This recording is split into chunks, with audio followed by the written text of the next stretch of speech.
ஜோதி எப்ப பாரு ஷாப்பிங் பண்ணிட்டே இருப்பா. ஜோதிக்கு ஷாப்பிங் பண்றதுன்னா ரொம்பவே பிடிக்கும். ஒரு நாள் அவளோட ஃப்ரெண்ட் மீனாக்கு கல்யாணம் அப்படின்னு தெரிஞ்ச உடனே ஷாப்பிங் பண்ணணும் அப்படின்னு அவ டிசைட் பண்ணிடுறா.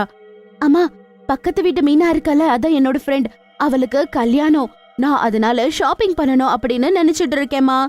ஆ, என்னது கல்யாணம் அவளுக்கு தானே மக, நீ என்ன போய் ஷாப்பிங் பண்ற? அம்மா, அவ என்னோட பெஸ்ட் ஃப்ரெண்ட்மா, என்கிட்ட ட்ரெஸ் ஏதாவது போட்டுக்க நல்லதாவே இல்ல. நான் என்ன பண்ணட்டும் சொல்லு? எனக்கு பணம் கொடு, நான் ஒரு சாண்டல் அதுக்கப்புறம் ஒரு நல்ல ட்ரெஸ் வாங்கிக்கிறேன். சரி சரி, சொன்னா மட்டும் நீ என்ன கேட்க போறியா? அப்பா வரட்டும், அப்புறம் பாத்துக்கலாம். அவங்க அப்பா எப்பவா இருந்தாலுமே அவ பணம் கேட்டா இல்லன்னு சொல்ல மாட்டாரு. அதனால அவ சந்தோஷப்படுறா. சாயந்தரம் அவங்க அப்பா வீட்டுக்கு வராரு. வந்த உடனே அவங்க அப்பா கிட்ட போய் பணத்தை அவ கேட்டுடுறா. ஓஹோ, சரி, என் ராணி மகளுக்கு பணம் வேணுமா? சரி சரி, இந்தா ஜோதி, பணம் வேணுமா? நான் கொடுக்கறேன், எடுத்துக்கோ. தேங்க்யூ அப்பா, பாத்துட்டே இருங்க. ஒரு நாள் நான் வேலைக்கு போனா ஒரு நல்ல வேலை கிடைக்கும். நான் ஒரு மேனேஜர் கண்டிப்பா ஆக போறேன். அப்புறம் உங்களுக்கும் அம்மாக்கும் நிறைய ஷாப்பிங் பண்ண போறேன், அதுவும் என் சொந்த பணத்துல அப்படின்னு சொல்லிட்டு அப்பா காசு கொடுத்ததும் சந்தோஷமா அவ அங்க இருந்து மாலுக்கு கிளம்பிடுறா. மாலுக்கு போய் பார்த்ததும், அடடா, இங்க எவ்வளவு ட்ரெஸ் இருக்கே, நான் என்ன பண்றது புரியல. சரி சரி, ஒரு ட்ரெஸ் எடுத்து நான் ட்ரை பண்றேன், அதுக்கப்புறம் என்ன நடக்குது பாக்கலாம் அப்படின்னு நினைச்சு அவ யோசிக்கிறா. அதே நேரத்துல அவ ஒரு போர்டை பாக்குறா. அங்க ஒரு லாட்டரி டிக்கெட் வாங்க சொல்லி போட்டிருந்தது. அது கூட ஃப்ரீயாமா. அடடா, செமையா இருக்குமே. ஒருவேளை நம்ம இந்த லாட்டரி டிக்கெட் வாங்கி ஜெயிச்சுட்டோம்னா நிறைய பணம் வரும்ல, நிறைய ஷாப்பிங் பண்ணலாம், கண்டிப்பா எடுக்கணும். அவ அத பத்தி ரொம்பவே ஆசைப்படுறா. அதுக்கப்புறம் அங்க கடைக்கு போறா, அந்த லாட்டரி டிக்கெட்டை வாங்கிடுறா. இந்த லாட்டரி டிக்கெட் யாருக்கு வர போகுதுன்னு எப்ப தெரியும்? சொல்லுங்க சீக்கிரம். மேடம், நீங்க உங்களோட போன் நம்பரை கொடுக்கணும். உங்க நம்பருக்கு பரிசு விழுந்துச்சுன்னா உங்களுக்கு அந்த பரிசை நாங்க கொடுப்போம். அந்த பரிசு விழுந்த விஷயத்த நாங்க போன் பண்ணி உங்களுக்கு சொல்லுவோம். சரி அப்ப என்னோட நம்பர் எடுத்துக்கோங்க அப்படின்னு சொல்லி அவளோட நம்பரை கொடுத்துடுறா. அதுக்கப்புறம் அவ ஷாப்பிங் முடிச்சு வீட்டுக்கு போயிடுறா. அப்பா, அம்மா, பாருங்க நான் எவ்வளவு ஷாப்பிங் பண்ணிருக்கேன், செம்மையா இருந்தது. ஒரு ஃப்ரீ கூப்பன் கூட வாங்கணும் தெரியுமா? இப்படியே ஒரு நாள் கடந்து போகுது. அதுக்கப்புறம் மீனாவோட கல்யாணமே வந்துடுது. அதுக்கப்புறம் அவங்க அம்மா ஜோதியை எழுப்புறாங்க. ஜோதி, ஜோதி, மீனா கல்யாணத்துக்கு போகணுமா, சீக்கிரம் எந்திரி, என்ன பண்ற, சீக்கிரம் வெளியே வான்னு கூப்பிடுறல. ஜோதி மகளே, நீ மணப்பொண்ணா மாறுறதுக்கு தயாரா இரு. நீ கல்யாண பொண்ணு பக்கத்துல நிக்காத, நீதான் அழகா தெரியவ. ஆஹா, அப்பா அம்மா இதோ வந்துட்டேன். நீங்க 2 பேரும் ரெடியாகவே விட மாட்டீங்களா? ஜோதி எப்படியோ சீக்கிரம் ரெடி ஆயிட்டு வந்துடுறாங்க. அப்பா அம்மா கூட சேர்ந்து மீனாவோட கல்யாணத்துக்கு கிளம்பிடுறாங்க. கங்க்ராச்சுலேஷன்ஸ் மீனா, யாருக்குமே தெரியாம இந்த ஊர்ல இருக்க பையனையே லவ் பண்ணி கல்யாணம் பண்றியா? அது மன்னிச்சிடு, சொல்றதுக்கான நேரம் கிடைக்கல, எல்லாமே சீக்கிரம் சீக்கிரம் நடந்து போயிடுச்சு. ஆஹா, எல்லாம் எனக்கு புரியுது. சரி சரி, நீ எனக்கு செப்பரேட்டா பார்ட்டி தரணும். ஆஹா, கண்டிப்பா கண்டிப்பா. இப்படி மீனாவோட கல்யாணம் ரொம்பவே நல்லா நடந்து முடியுது. மீனா அவங்க புருஷனாகிய ராமு கூட வாழ்க்கைய ஆரம்பிக்கிறா. அவன் ரொம்பவே கஞ்சூஸ் ஆனவன். அவன் ஒரே 1 ரூபா கூட செலவு பண்ண கஷ்டப்படுவான்.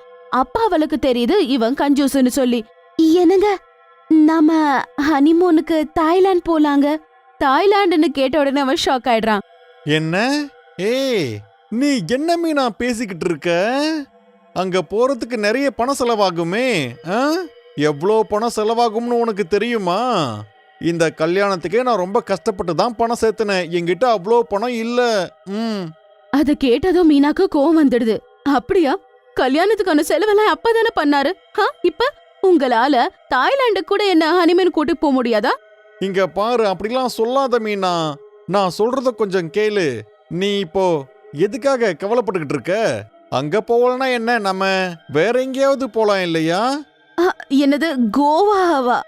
ஐயோ, இல்ல இல்ல மீனா, பக்கத்து கிராமத்துல ஒரு கண்காட்சி நடந்துகிட்டு இருக்கு, அங்க போலாம்.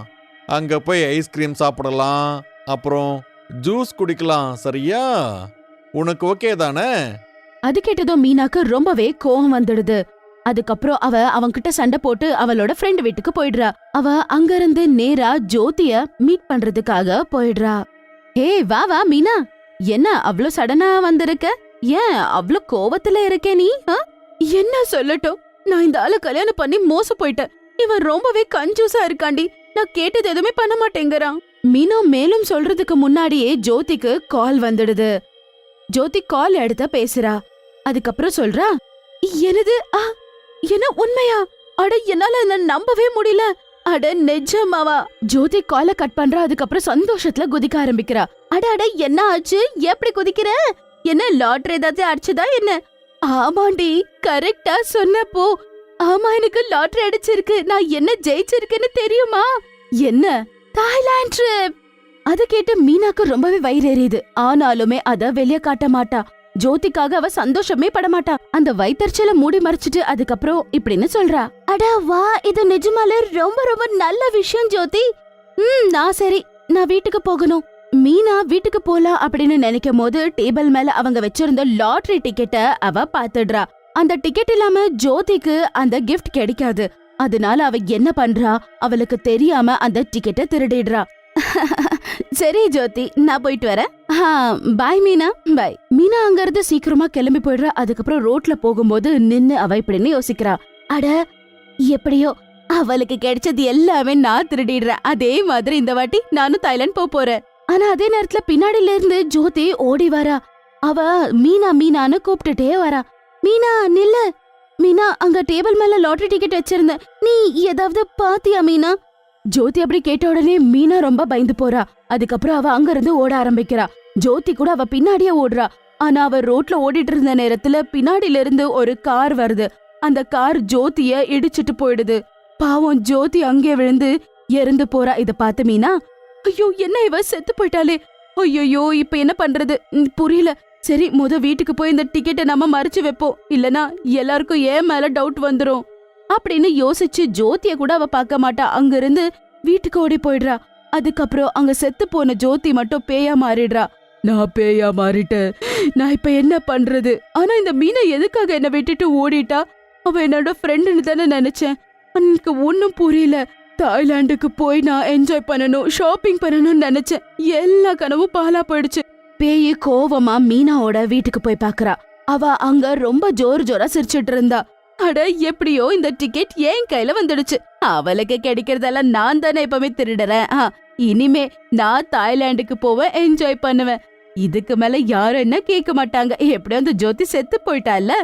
நான் செத்தத கூட கவலைப்படாம இவ இப்படி இருக்கா. இவ இவ்ளோ நல்லவ, என்னோட ஃப்ரெண்டுன்னு தானே நினைச்சேன். இவ்ளோ மோசமா இருக்காளே.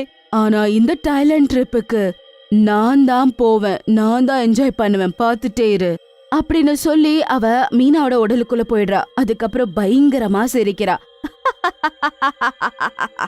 இப்ப வரப்போது பாரு மஜா அப்படின்னு சொல்லி அவ அந்த லாட்டரி டிக்கெட் எந்த கடையில வாங்கினாலோ அங்க போய் அத கிளைம் பண்றா. அத அவ அங்க இருந்து வாங்கிட்ட பிறகு அங்க இருந்து கிளம்பி டைரக்டா அவ ஏர்போர்ட்டுக்கு தான் போறா. மீனா அவங்க வீட்டுல அவ எங்க போயிருக்கான்னு யாருக்குமே தெரியாது. நான் என்னோட தாய்லாந்து ட்ரிப்ப முழுசா முடிக்காம விட மாட்டேன். பேய் பிளேன்ல ஏறி அழகா தாய்லாந்துக்கு கிளம்பி போயிடுது. அட செமையா இருக்கே, தாய்லாந்துக்கு வந்துட்டோம், நினைச்சது சாதிச்சிட்டோம் அப்புறமா அப்படின்னு நினைச்சு ஒரு டாக்ஸில ஏறி உட்காருது. அதுக்கப்புறம் அது ஊரெல்லாம் சுத்த ஆரம்பிக்குது. அதுக்கப்புறம் அதுக்கு தேவையான மாதிரி ஷாப்பிங் எல்லாம் பண்ணுது. 3 நாளைக்கு அப்புறமா அது அவளோட உடல்ல இருந்து வெளியே வந்துடுது. அதுக்கப்புறம் மீனா பேய் பார்த்து பயந்து போறா. ஐயோ அட பேய் பேய் பேய், யாரு? நான் எங்க இருக்க? நீ யாரு? என்ன மீனா, என்ன பார்த்து கண்டுபிடிக்கலையா? நான் ஜோதி, என்ன சாகடிச்சிட்டியேடி. நீ தாய்லாந்து போகணும்னு சொல்லி என்ன நீ சாகடிச்சிட்ட. நான் இந்த நிலைமைக்கு வந்தது உன்னால மட்டுமே. அத கேட்டதும் மீனா ரொம்ப பயந்து போறா.